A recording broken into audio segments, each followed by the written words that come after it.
शिक्षा मंत्री चंद्रशेखर सिंह ने रामचरितमानस के उत्तरकांड की 3 चौपाइयों का जिक्र किया। इसमें पहली चौपाई है, अब ध्यान से सुनिए, रिमोट रख दीजिए बगल में, बच्चा देख रहा है उसको भी दिखाइए, बड़ा जरा जो जरूरी चैप्टर है।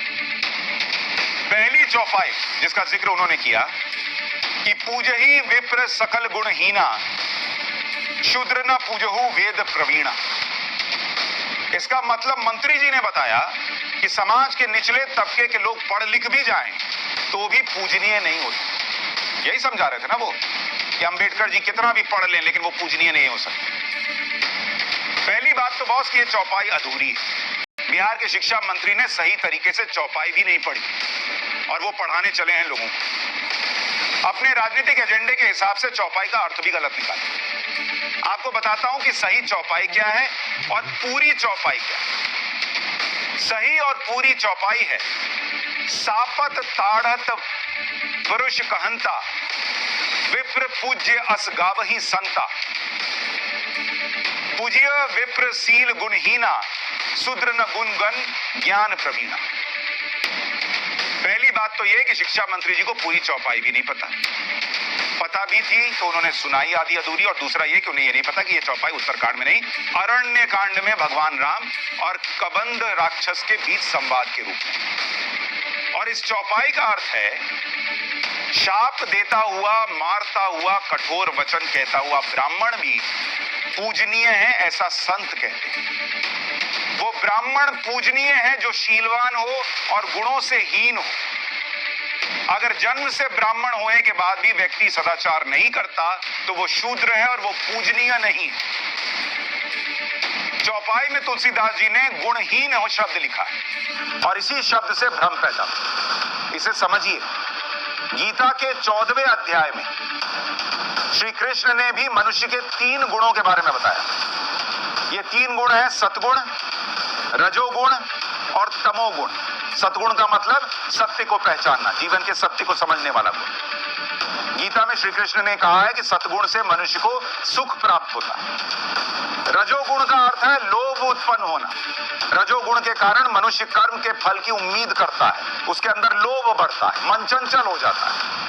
तमोगुण का अर्थ है तामसी यानी दैत्यों की प्रवृत्ति पैदा होना। रजोगुण की वजह से लोभ बढ़ता है और लोभ पूरा करने के लिए मनुष्य तमोगुण के प्रभाव में आ जाता है। 3 गुणों के आधार पर कई राम कथा वाचक इस चौपाई का अर्थ जो बताते हैं वो सुनिए। शिक्षा मंत्री जी सुनिए, वो ब्राह्मण पूजनीय है जो शीलवान हो और जिसमें तीनों गुणों यानी सतगुण, रजोगुण और तमोगुण ना हो। वो इन तीनों गुणों से ऊपर उठ चुका हो। और शूद्र का अर्थ जाति से नहीं बल्कि कर्म से, यानी अगर मनुष्य जन्म से ब्राह्मण है लेकिन उसका आचरण, उसका कर्म सत्य और धर्म पर आधारित नहीं है तो वो शूद्र है।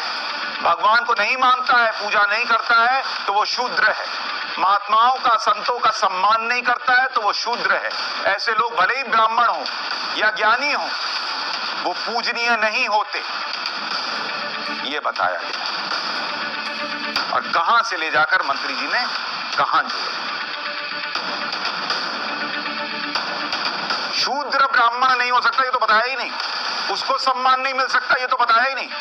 लेकिन कोई ब्राह्मण भी है तो सिर्फ ब्राह्मण होगा इसलिए उसका सम्मान होगा चाहे आचरण कैसा हो, ये नहीं हो सकता। ये इतनी अच्छी बात बताई, इसको घुमा फिरा के गोल बना के कुछ बना दिया।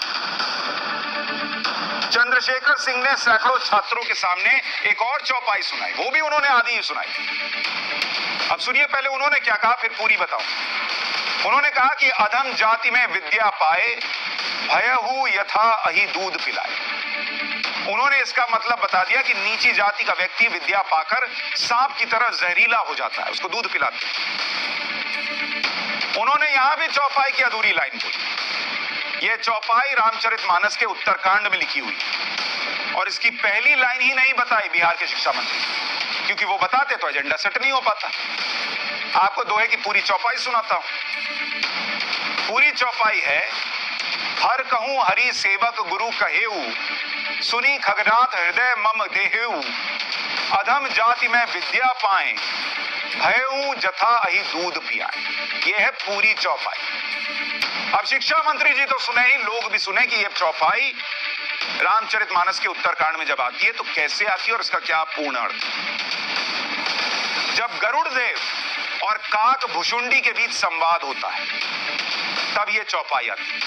और इस चौपाई का अर्थ क्या है? गुरुजी ने शिव जी को हरि का सेवक कहा। यह सुनकर हे पक्षीराज मेरा हृदय जल उठा। मैं पापी विद्या पाकर ऐसा हो गया जैसे दूध पिलाने से सांप। यहां काक भुषुंडी गरुड़ जी को गुरुजी कह रहे हैं और पक्षीराज गरुड़ जी को कह रहे हैं। यहां काक भुषुंडी खुद के लिए अधम जाति का इस्तेमाल कर रहे हैं, यानी वो खुद को पापी कह रहे हैं।